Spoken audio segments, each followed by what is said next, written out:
YouTube, what's good, guys? It's your boy TD, and I'm back again with another video from Fantasy Good Sports, guys. And today's video is going to be on Week 8 waiver wire ads. Make sure you hit the like button and subscribe to this channel. This is cutting edge content.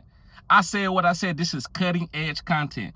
So with no further ado, let's begin, guys. So the first quarterback that I want to talk about, he should not be on your waivers, is going to be Jaxson Dart going against Philly. We know that he's matchup proof. It doesn't matter. He's played against the Denver Broncos. He's played against Philly, and he's done very well. So if Jaxson Dart is out there, guys, pick him up. But don't pick him up and try to stream him over a big-time name guy.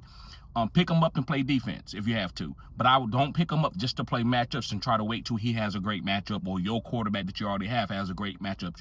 You get you a quarterback and you start him. Superflex, you can play matchups on your second-tier quarterback. But in one single quarterback league, I'm getting me a stud or a guy that I like, and I'm going to let his matchups come when they come. I'm not going to try to go and try to nitpick every single great matchup.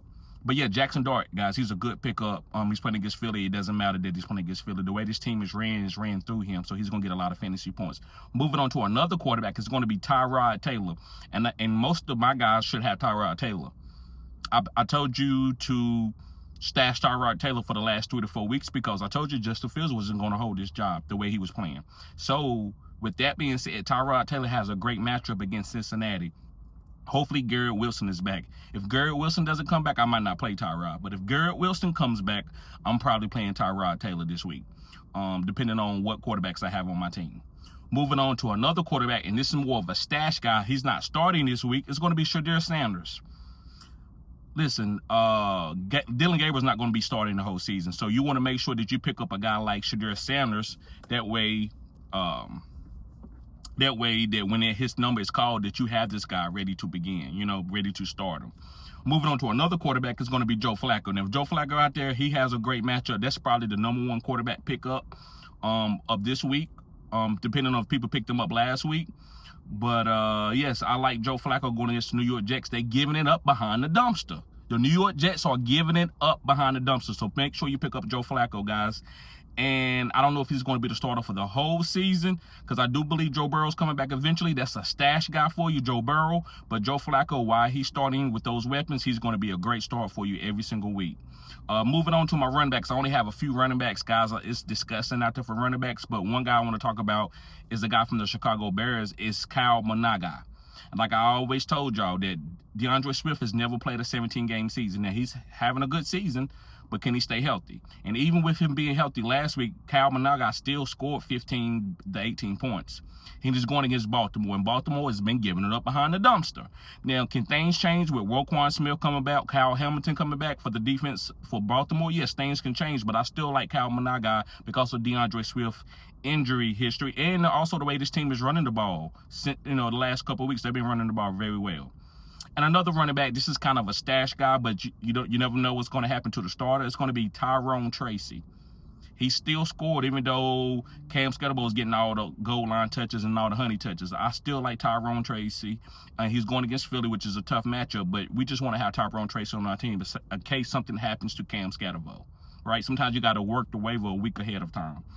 And let's move on to my wide receivers. I got 4 wide receivers. The first wide receiver I want to talk about is Xavier Leggett going against Buffalo. Now, listen, is he going to be consistent? Probably not. But if you are, this is a crazy bye week. So Xavier Leggett is going to be a great pickup to play. I mean, you're not really looking for points. You're looking for guys who's getting starting snaps with this type of bye week. They call it the bye week apocalypse. Another wide receiver that I want to talk about is Jalen Noel. I'm not saying he's my favorite guy if Nico Collins missed with the concussion, but I do think he's explosive, and somebody got to take up the slack there. So I want to mention Jalen Noel. Moving on to another wide receiver from the Texans is going to be Xavier Hutchinson going against the San Francisco 49ers. And I also think Xavier Hutchinson will touch the ball more than Jalen Noel, but I think Jalen Noel is probably a little bit more talented than Hutchinson. But I would say if I wanted to go safe, I would probably pick up Hutchinson. And the last wide receiver I want to talk about is Rashad Bateman. Now, listen, there's a lot of mouths to feed in Baltimore, but Lamar is going to be back. He's probably going to play this week. And if I need a starter, I don't mind playing server Ravens, and Rashad Bateman is one. Going against the Chicago Bears, who's been giving it up behind the dumpster, I like Rashad Bateman. If I need to play him, it doesn't matter how many players I already have on Baltimore. I just need some guys to put in to particular spots for my bye week replacement. All right, guys, let's move on to the tight end. And I only have one tight end because we've been talking about a lot of tight ends. So, guys, when I do the live later, if you got another player that you want to talk about, we can talk about that player. But Oronde Gaddison, guys, he has had like 8 targets the last 2 weeks, and this week he really broke out. He had 169 yards.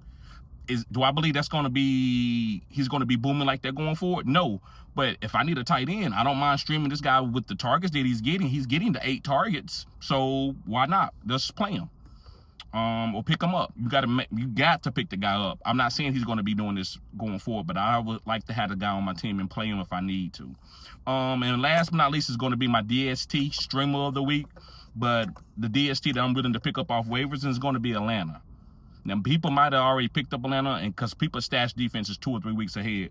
But if they're going against Miami, and we don't know if Tua's starting, we don't know if the coaches are going to remain there, this might be a fire sale. They may trade 2 or 3 players. So I think Atlanta would be a great pickup, and I will also tell you to go pick up the defenses that's going to be playing Miami. And the more you can hold on to these defenses that's going to be playing Miami, the better your defensive numbers are going to be for the rest of the season. So try to target Miami and Tennessee. Those 2 teams is giving it up behind the dumpster, where everybody that play against these guys, they get multiple turnovers and they shut these teams down. So make sure you pick up Atlanta. So guys, thank y'all for tuning in to Fantasy Good Sports. Make sure you hit the like button and subscribe to this channel. This is cutting edge content. Guys, I will be going live later on to further expand on some of my waiver wire pickups and also to get to some of y'all questions. So make sure you tune in. See y'all later. Peace.